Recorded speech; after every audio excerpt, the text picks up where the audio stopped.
everyone, welcome back to my channel. I am Astha. Today I am going to talk about the gratitude journal practice, and in this video I will talk about only two things. The first one is why gratitude journal is important, and second one is how to write gratitude journal. So let's talk about the importance of gratitude journal practice. तो सुबह से लेकर रात तक हम बस दूसरों की ज़िंदगी में ताक झाँक करते हैं, कभी किसी के व्हाट्सएप स्टेटस को देखकर तो कभी किसी के इंस्टाग्राम स्टोरी को देखकर। यार स्टेटस और स्टोरी देखना तो ठीक है, लेकिन उसके बाद जो हम करते हैं वो ठीक नहीं है, वो है कंपेयरिंग। हम अपनी लाइफ को उनके लाइफ से कंपेयर करते हैं, कभी लग्जरियस चीज़ों के लिए तो कभी ब्यूटी को लेके, तो कभी ये सोचते हैं कि वो इंसान कितना खुश है और मैं इतना खुश क्यों नहीं हूँ। हो सकता है वो इंसान आपसे ज़्यादा दुखी हो जो उस पिक्चर्स में खुश दिख रहा है, क्योंकि आप खुद ही सोचो, आप सोशल मीडिया पे अपनी कैसी पिक्चर्स अपलोड करते हो। वो पिक्चर्स जिसमें आप स्माइल कर रहे होते हो, अच्छे दिख रहे होते हो, या फिर वो जिसमें जो बेकार होती है। ऑब्वियसली वो पिक्चर्स जो बेस्ट पिक्चर्स होती है। सोशल मीडिया पे हमें लोगों की सिर्फ फेक साइड ही देखने को मिलती है, क्योंकि रियलिटी उससे बहुत अलग होती है, जिसे हम बिहाइंड द सीन कहते हैं। Second thing is we always say that how to be happy in our life. So after doing 2 months of gratitude journal practice, I feel gratitude journal is the best way to be happy in our life.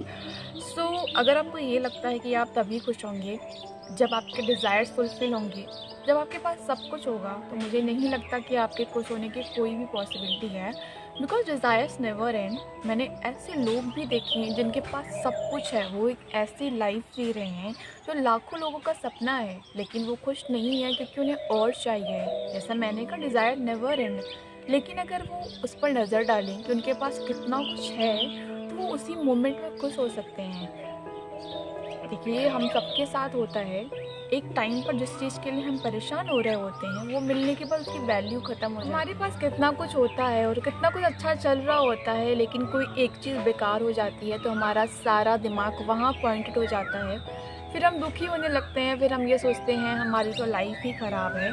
जबकि अगर हम देखें, जो 100 चीज़ें अच्छी चल रही है, अगर हम उस पर नज़र डालें, इस पर ध्यान दें, तो ये एक जो प्रॉब्लम आई भी है वो बहुत छोटी लगेगी। आपको लगेगा कि क्या हुआ, इतना कुछ तो अच्छा है ना। लेकिन प्रॉब्लम ये है कि हमें याद ही नहीं रहता कि हमारे पास पहले से ही कितना कुछ है। खुद को याद दिलाने का एक तरीका है, वो है ग्रैटिट्यूड जर्नल प्रैक्टिस। जब आप यूनिवर्स को थैंक्स बोलना स्टार्ट करेंगे, तो आप देखेंगे कि आपका लाइफ को देखने का नज़रिया टोटली चेंज हो जाएगा और आप पहले से कहीं ज़्यादा पॉजिटिव और हैप्पी रहने लगोगे। तो ये थी इम्पॉर्टेंस ग्रैटिट्यूड जर्नल प्रैक्टिस की। So let's talk about how to write gratitude journal. तो सबसे पहले मैं आपको ये बता दूँ कि स्टार्टिंग में जब आप जर्नल लिखना स्टार्ट करेंगे, तो हो सकता है स्टार्टिंग में आपको किसी भी चीज़ के लिए ग्रेटफुल फील ना हो। हाँ, थोड़ा तो लगेगा ही कि हाँ यार, कितनी चीज़ें हैं हमारे पास, बट उतनी डीप फीलिंग नहीं आएगी, क्योंकि ये एक प्रैक्टिस है जो कोई 1-2 दिन में डेवलप नहीं होती है। जैसे आप एक्सरसाइज करते हैं ना, तो 1-2 दिन में रिजल्ट नहीं देखने मिलते, ठीक उसी तरह ये भी एक प्रैक्टिस है। अगर आप इसे 21 दिन तक करेंगे तो आपको इसके रिजल्ट दिखने स्टार्ट हो जाएंगे। ग्रेटफुल जर्नल लिखने के लिए आपको एक पेपर और पेन चाहिए। आप एक डायरी ले सकते हो, अगर आपके पास डायरी नहीं है तो आप कोई कॉपी ले सकते हो, और उस पर आपको वो लिखना होता है जिसके लिए आप ग्रेटफुल होते हो। Like I am grateful for my life which I have lived, I am grateful for my parents, I am grateful for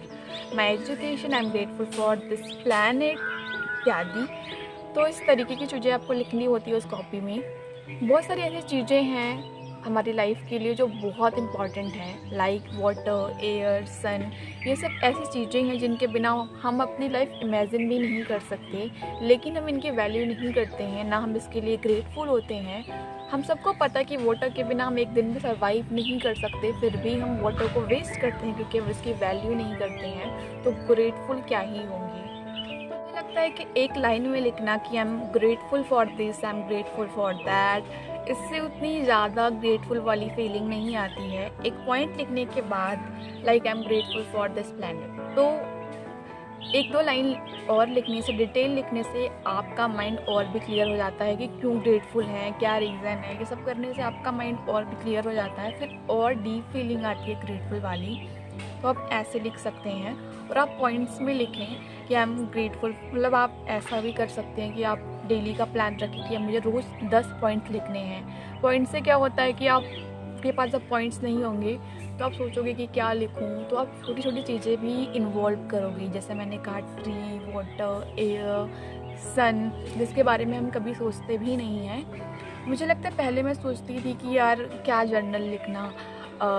मैं सुबह उठती हूँ तो भगवान को बोलती हूँ कि I am grateful for everything, but यार उससे उतनी ज़्यादा फीलिंग नहीं आती है, वो अलग चीज़ होती है। और एक पेपर पे लिखना, एक प्रैक्टिस की तरह करना, वो बिल्कुल अलग चीज़ होती है। हाँ, थोड़ी देर के लिए वो फीलिंग रहती है जब आप ग्रेटफुल एक्सप्रेस करते हो, बट क्या होता है कि हमारा माइंड बहुत डिस्ट्रैक्टेड होता है। फॉर एग्जाम्पल मैं बैठी हूँ, मैंने सोचा कि यार I am grateful for this, थोड़ी देर बाद कोई और थॉट आ ही जाता है, फिर मैं भूल भी जाती हूँ कि यार ग्रेटफुल भी एक्सप्रेस करना है। तो वो कॉपी पेपर पे लिखना बहुत इफ़ेक्टिव होता है। अगर हम जर्नलिंग के टाइमिंग की बात करें तो वैसे तो आप कभी भी जर्नलिंग कर सकते हो, लेकिन एकदम सुबह के टाइम और रात को सोने से पहले का जो टाइम होता है उसमें जर्नल लिखने से आपको और ज़्यादा बेनिफिट देखने को मिलते हैं। क्योंकि अगर आप एकदम सुबह ग्रैटिट्यूड जर्नल लिखते हो, यूनिवर्स को ग्रैटिट्यूड एक्सप्रेस करते हो, तो आप ग्रैटिट्यूड वाले जोन में अपने दिन की शुरुआत करते हो, तो पूरा दिन बहुत अच्छा जाता है। आप अपना काम भी बहुत अच्छे से कर पाते हो क्योंकि आप पूरे दिन हैप्पी सा फील करते हो, तो काम में भी बहुत एफिशिएंसी होती है।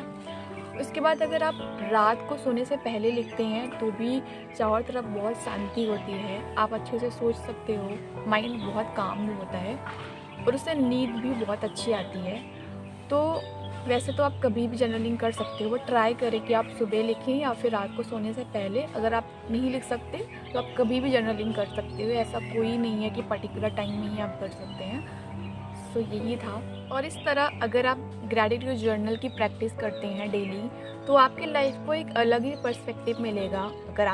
अगर आज आपको लगता है कि मेरे पास कुछ भी नहीं है, तो कुछ दिन बाद आपको लगेगा कि मुझे चाहिए ही क्या, मेरे पास तो ऑलरेडी बहुत कुछ है, और आप बहुत हैप्पी फील करने लगोगे।